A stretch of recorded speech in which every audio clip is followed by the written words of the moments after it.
On November 5, 2024, the Partnership for Economic Policy hosted a webinar titled Enhancing North-South Collaboration in Global Development Research and Policy. This engaging session brought together an esteemed panel featuring Andy McKay, Professor of Development Economics, University of Sussex Business School, Chris Barrett, Stephen B. and Janice G. Ashley, Professor of Applied Economics, Charles H. Dyson, School of Applied Economics and Management, Ramos Mabugu, PEP Research Fellow and Professor at the Sol Plaatje University, South Africa, and Veronica Amarante, PEP Research Fellow and Professor, Institute of Economics at the University of Republic in Uruguay, with Nisha Arunatilake, PEP Research Fellow and Director of Research, Institute of Policy Studies, Sri Lanka, as the moderator. We are pleased to share that the video recording of the webinar is now available for viewing. Due to a technical glitch, the video feed is missing in the beginning. However, the later part of the webinar includes video for all panelists, allowing you to fully engage with their insights. Enjoy this inspiring and thought-provoking discussion on enhancing global collaboration in development research. Also, if you can elaborate on how you can improve the about females. Yes,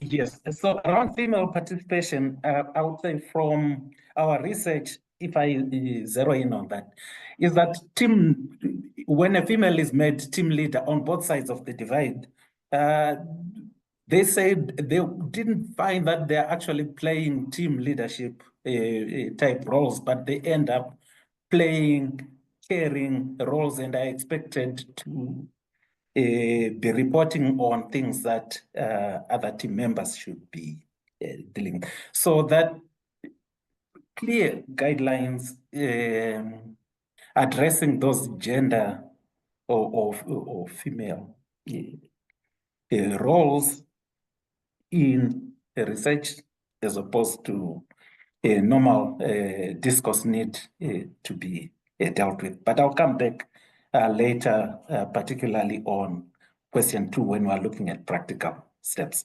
Okay, thank you.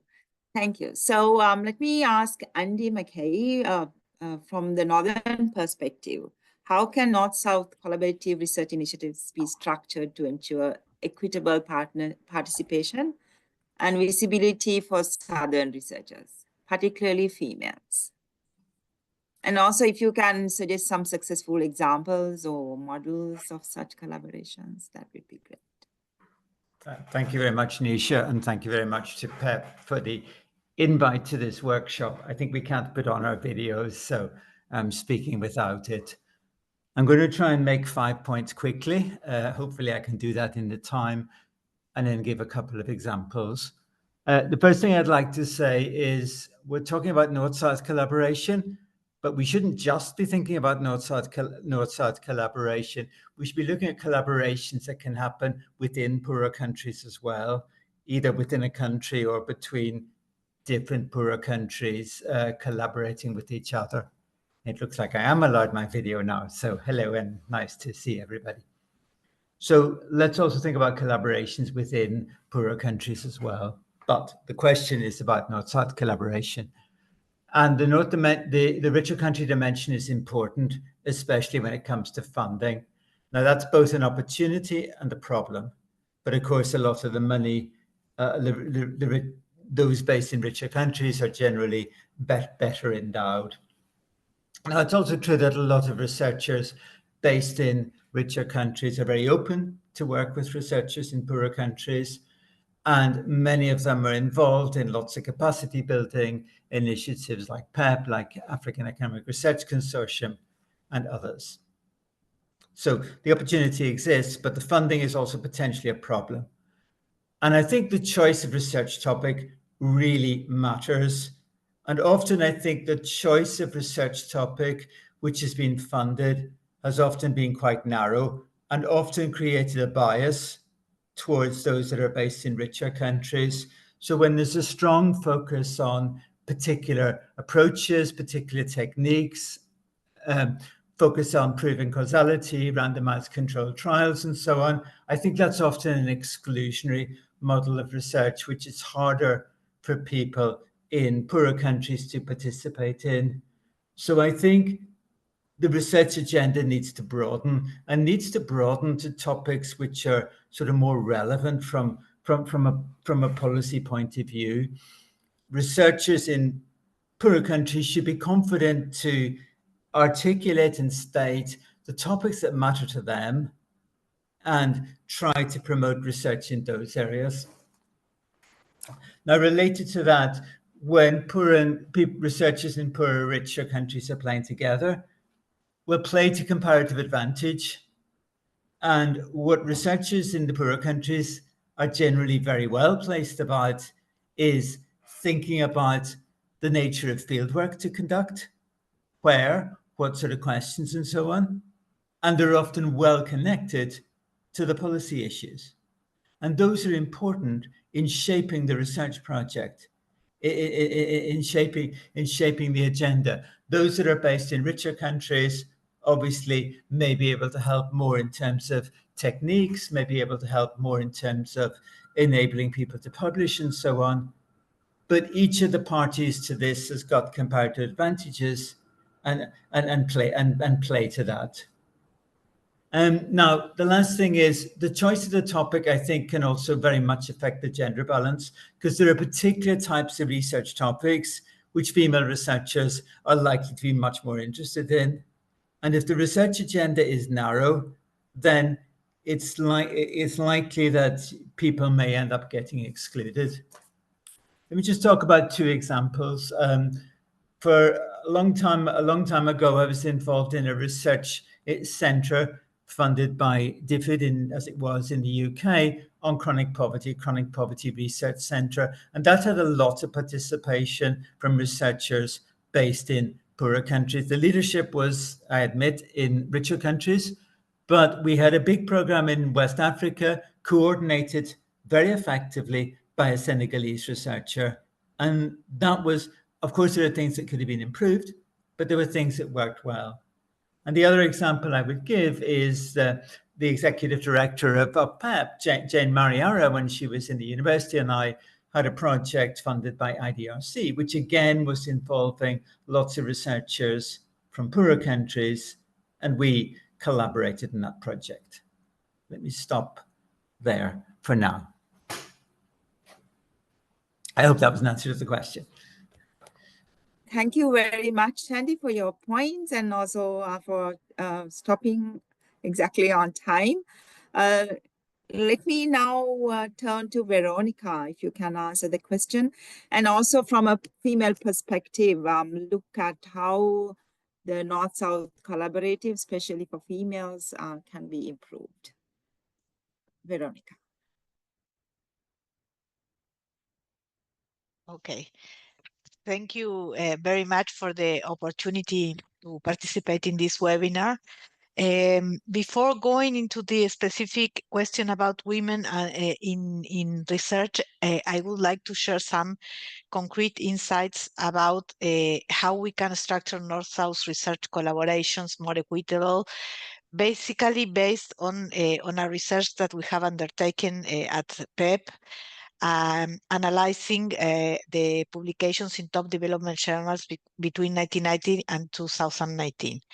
And what the data reveals and the empirical evidence is that 74% of publications in these development journals are written by researchers based in the global south, and only 15% are authored by researchers in the south.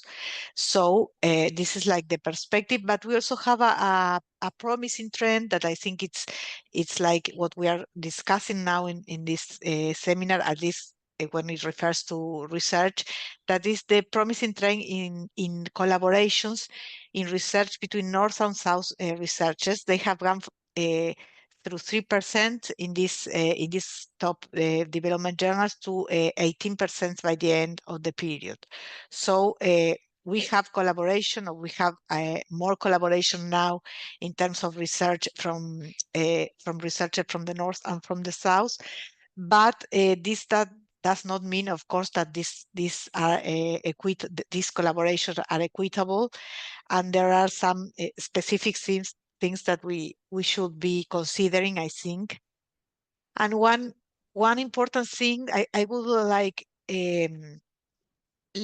consider three specific things. One is the institutional framework, because basically what we found is that these collaborations are very concentrated in certain specific institutions. So this is not a broad practice of collaboration between researchers in the north and in the south, but instead it's more like a specific practice of collaboration of certain institutions. And there I should name as examples IFPRI, the Institute of Development Studies, as some of the leading, also the World Bank, some of the leading institutions in terms of bridging or connecting northern and southern researchers. So we need to, I think there is a space there to specifically encourage the establishment of this kind of partnership commitments, but not only for specific project, that is what happens most of the times nowadays, but more in terms of long-term commitments that help to strengthen also the research capacity in southern countries. Other thing is that that comes from this research is that around 60% of the collaborations of these collaborations, in around 60%, the corresponding authors are authors from the north. So there may be some kind of perpetuation of this power dynamics, or this way of function, and I think that this can be addressed with some guidelines that try to ensure the equal participation both in the research design, and also in the research agendas and the priorities. This is something that it was already said, and I think it's very important that we have to keep special attention to this issue of guaranteeing the equal voice in setting the research agendas and priorities, and specifically when local researchers are participating. And for example, other practices, specific practices that may help is when you have long-term collaborations established, when they have some kind of rotating mechanism for the corresponding authors, or to give visibility to all the partners that are participated. And in terms of the specific gender issues, I think it's there is plenty of evidence in the academics about the gender barriers for research in research. This is how I think that this is maybe harder in the case of female southern researchers, basically because the part when you are an active researcher in your lifetime, you also have to take care tasks, care your children, etc., and the social protection systems and the educational systems are weaker in our country. So you have like a restriction, some restriction, or a tougher restriction, I think. And the specific or practical measures that may be considered, I think that target programs for female researchers, and also mentoring programs for young female researchers in southern countries, it may help to develop academic careers. Also the ensuring of gender balances in research teams and in leadership positions. For example, here in Uruguay, we have a national agency that supports research through competitive funds, and they give special punctuation in cases they ask for gender balances, and they give special punctuations in cases of leadership positions. They have been doing this for the last call for projects. So there's kind of very specific measures that can help. And any support to female researchers networks, I think that can help in that sense. So Okay, I think your time is okay. up. You will get another opportunity at the end. Yes. Okay.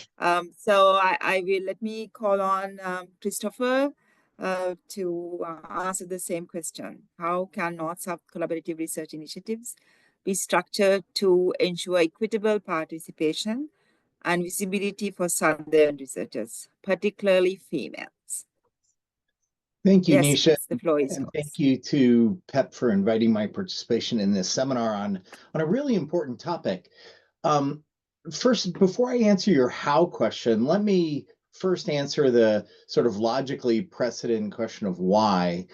A couple of the prior speakers have emphasized appropriately equity issues, which are obviously incredibly important. But I would also argue that there's a really fundamental question of the quality of the science. I mean, whenever we're working on development problems, I represent the dominant population. Veronica just quoted you some statistics on publication patterns.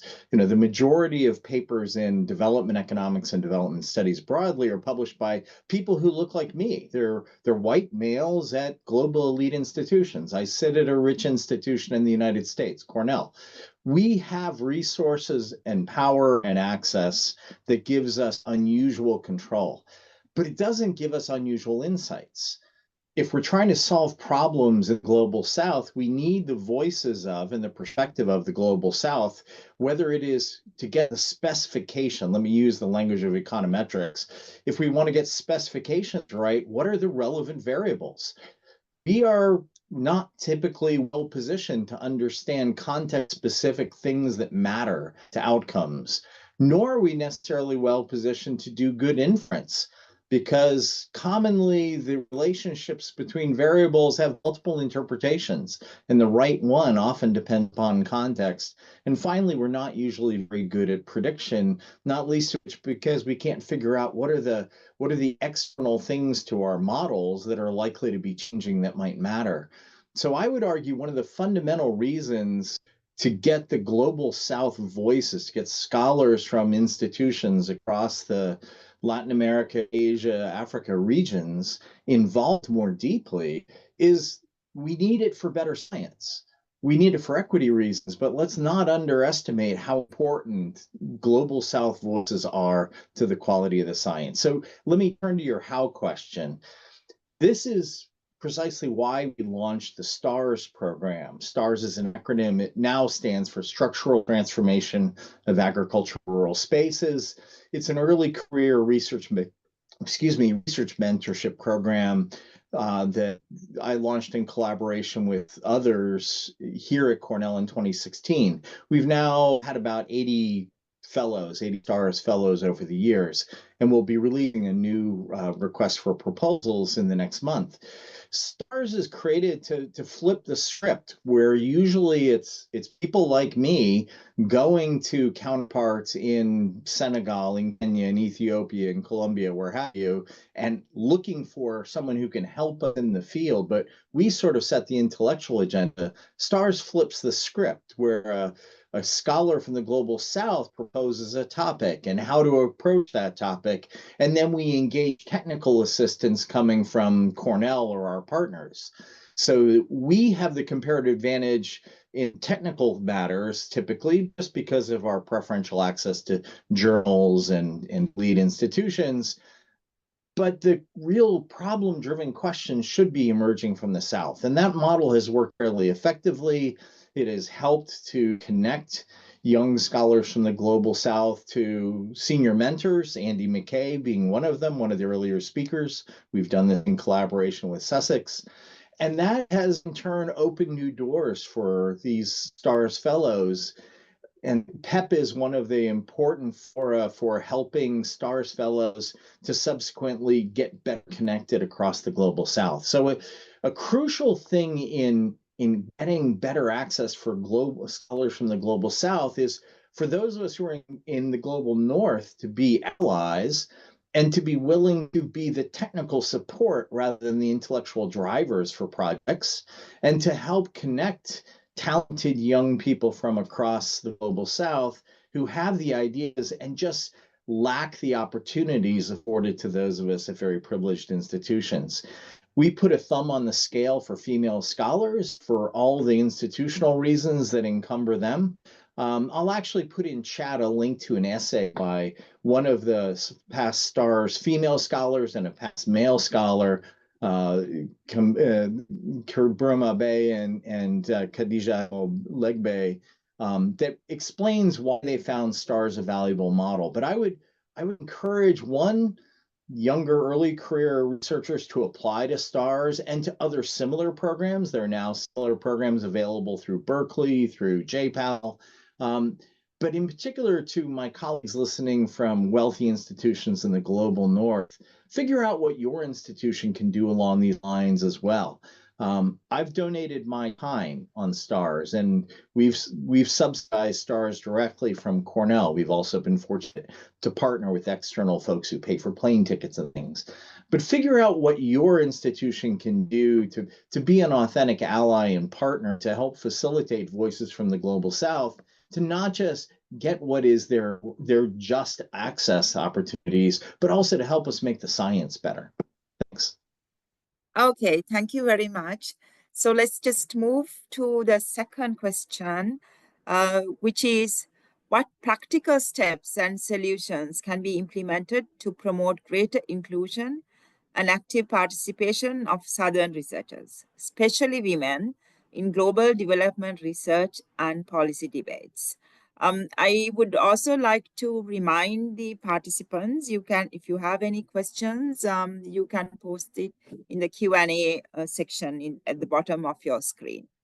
I would ask Andy McKay to go first in this round. So what practical steps and solutions can be implemented to promote greater inclusion? Yes. So thank you very much. And I will come back to some similar points, but one point I would stress at the beginning is the important role that capacity building organizations can play in this. There's not lots of very effective capacity building organizations. PEP, of course, is one of them.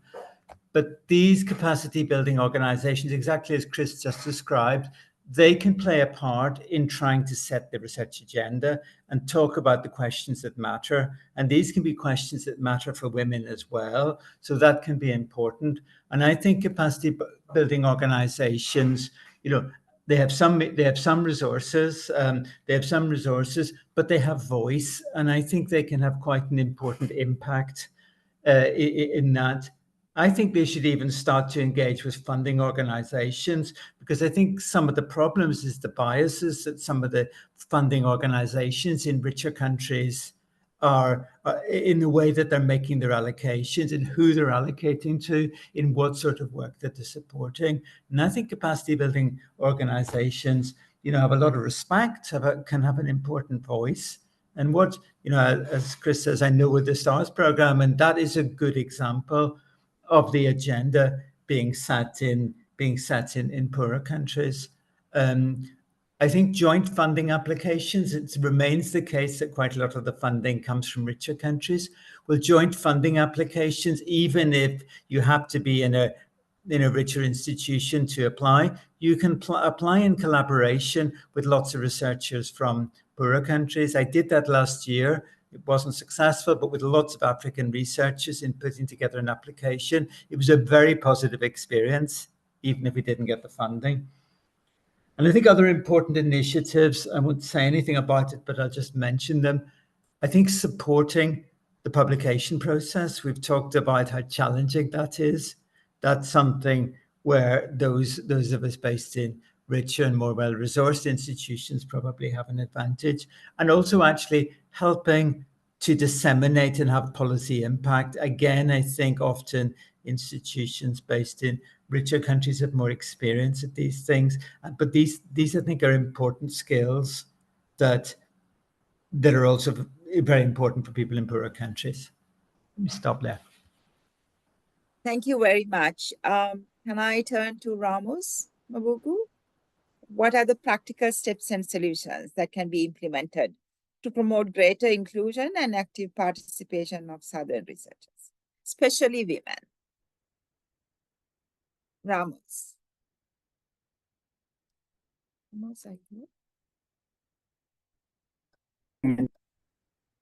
Sorry, Nisha? Hi, yeah. Floor is yours. My internet is up and down, so let Okay, so I'll come back to you.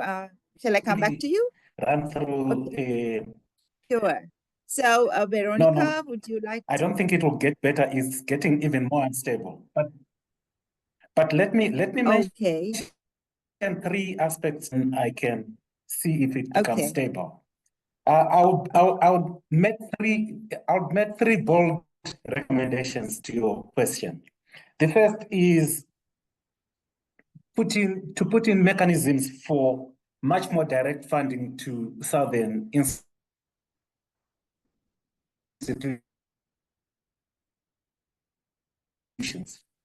to reduce from northern institutions. And the final one would be a commitment from the outset to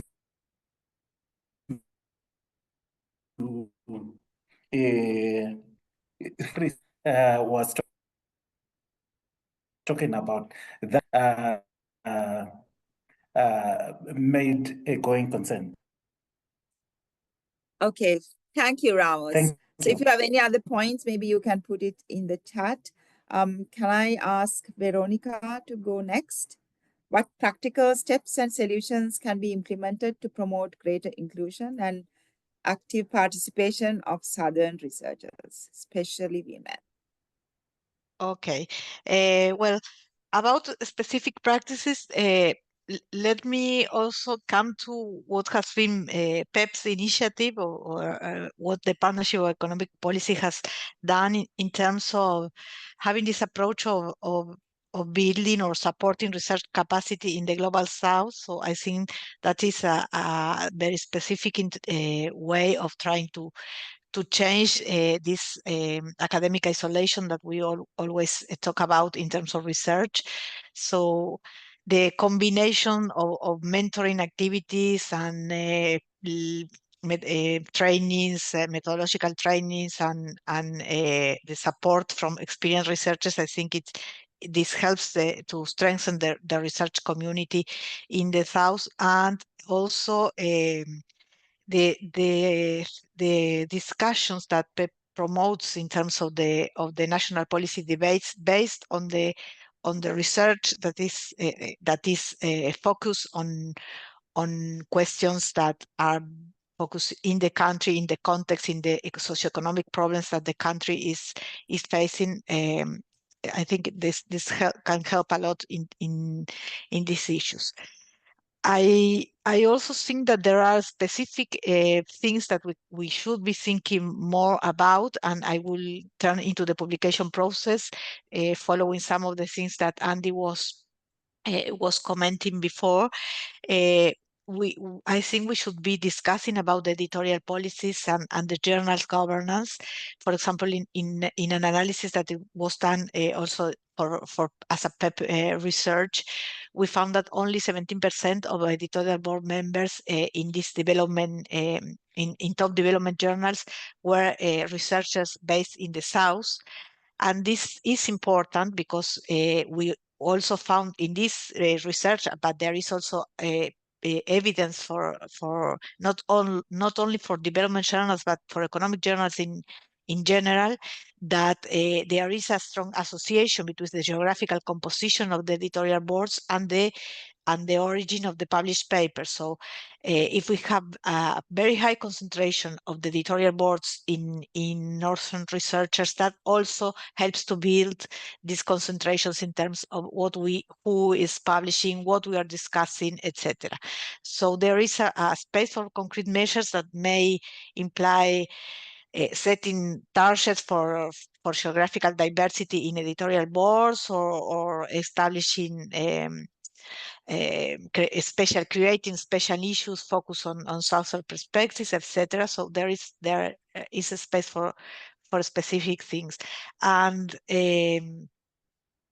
other things that I would like to say, specifically with regards to the gender issue, is that as we also comment that the inclusion of researchers from the South brings in new questions and local questions related to the local situation. The inclusion of women also brings in new questions. There is women tend tend to bring into the research agenda specific questions related to development that are different from those that are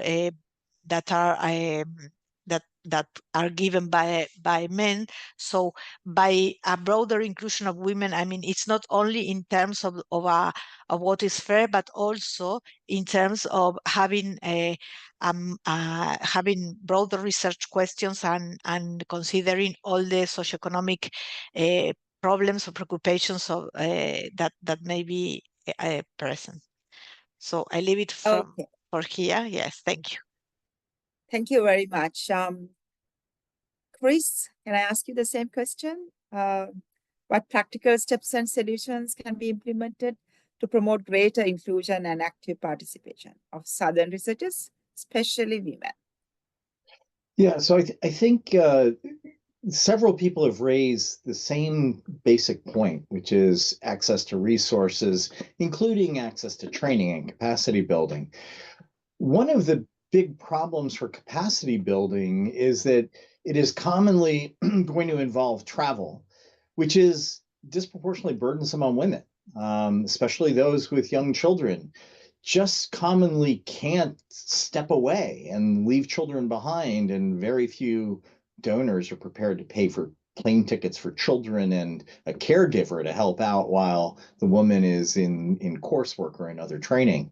This is one of the reasons why I think that the donors move away from funding extended term graduate studies, where it makes sense for somebody to uproot their family and move to a new location and establish a viable, sustainable support system for their families while the woman studies. The lack of funding for those extended term training programs is a real problem.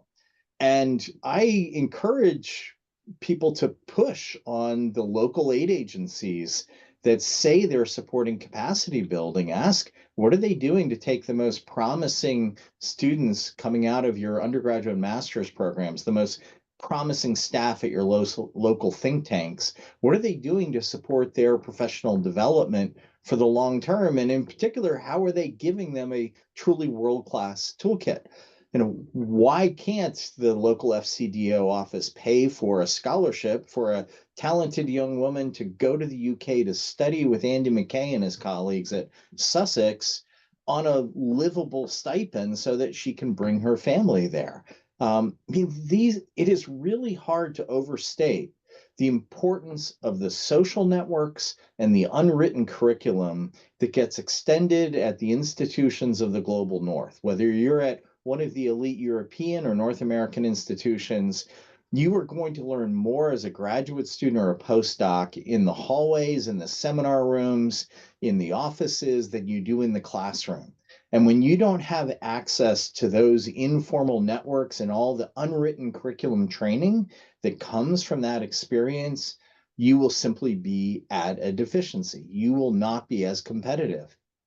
We really need to be pushing hard for donors to return to the days of being prepared to generously fund training programs, postdoc training programs, graduate training programs for talented young people from the global south to get the best possible education and network they can to bring it home to then deploy in service of development research for their home communities.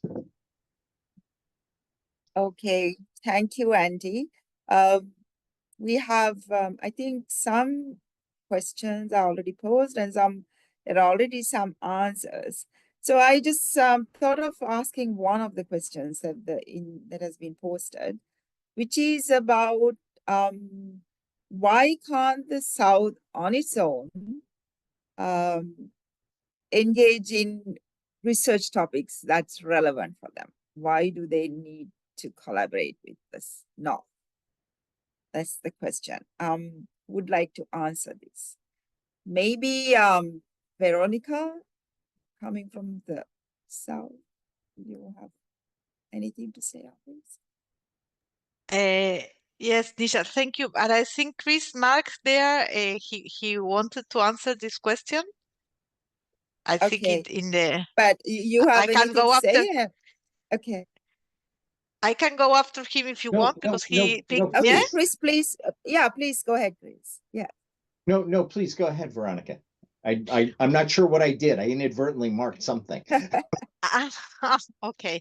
Well, I mean, from our perspective, I think I should say that sometimes when you are a researcher in a Southern institution, and I must say I am in a university, for example, in my case, I am in a public university, but it's not, I mean, I would say that I'm in a certain privileged position when compared to, for example, I imagine someone doing research in other settings, because I'm in a middle income country, like it's a Latin American country like Uruguay, but I mean, we have some possibilities. But I think that a very important thing is try to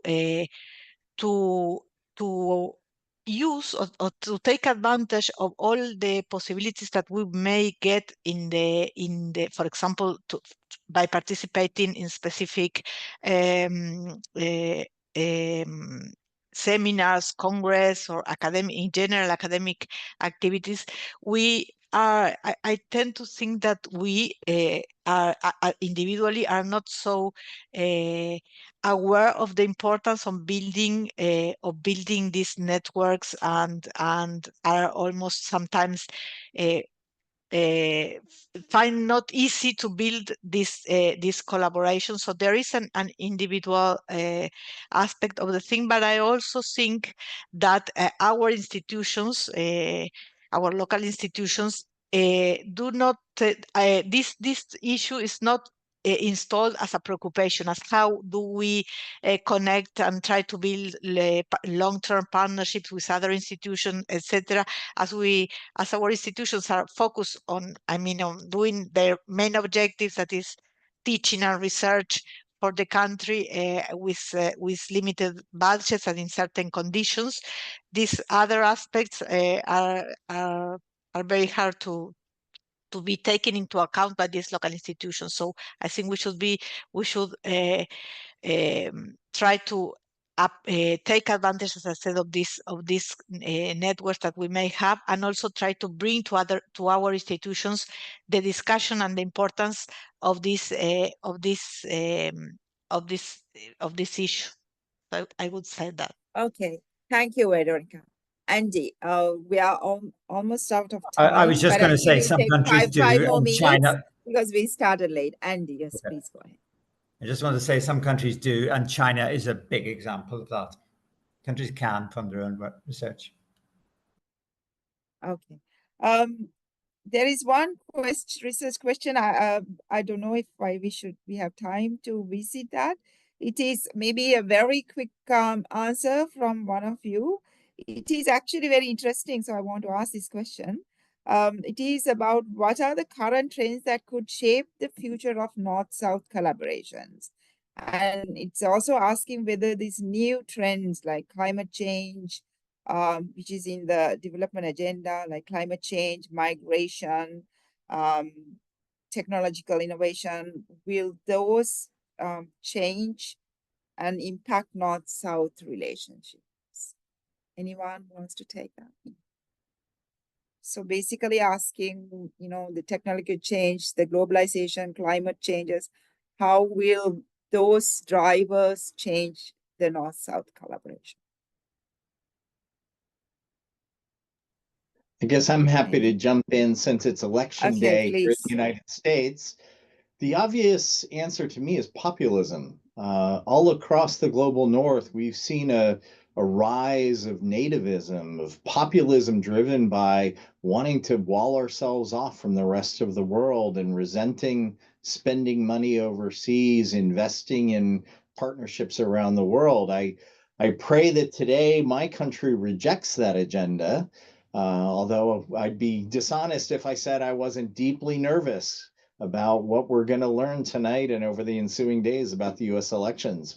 But we're seeing this not just in the US, and the prospect of global cooperation on scholarship and virtually everything else really does turn on this rise of nativism across the high income part of the global north.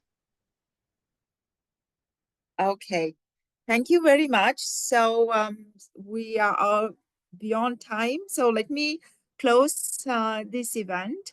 But I just want to summarize the main takeaways. I think Ramos called for a more equitable role for North and South and more equitable resources. And I'm very interested in what Andy's perspective. I think I agree with you there, Andy, about allowing the Southern researchers to set the research agenda. I think that is very important because if you want to do development that is meaningful for the South, the questions should come from those who live in the South and those who are concerned about the development issues in the South. And from Veronica, it is, Veronica mentioned that actually there are already some institutions who are collaborating with the South very successfully. IFPRI was mentioned. And maybe we should learn from the example of IFPRI and expand that for other institutions and other organizations. So, and Christopher mentions the experience of STARS, which is about capacity building and mentorship for the South. I agree with you there as well, because I think there is the opportunity for the researchers from the South to train and improve their capacity is limited. So that could also help in improving the North-South collaborations. And some success full collaborations were mentioned in the second round of questions, STARS again, and PEP, who is organizing this event, and again, IFPRI. So I thank all of you for very interesting, for a very interesting discussion, and to the audience for their active participation. And I would also like to mention, I have posted on the chat box links to PEP papers on this topic. And more importantly, there is a call for action by PEP, which is asking for greater to increase participation of Southern researchers in economic development debates. So I would like all of you to visit that and read about it and support it. So together, maybe we can improve the Southern viewpoints in the political, the development policy debates, and have more inclusive and sustainable development globally. Thank you very much.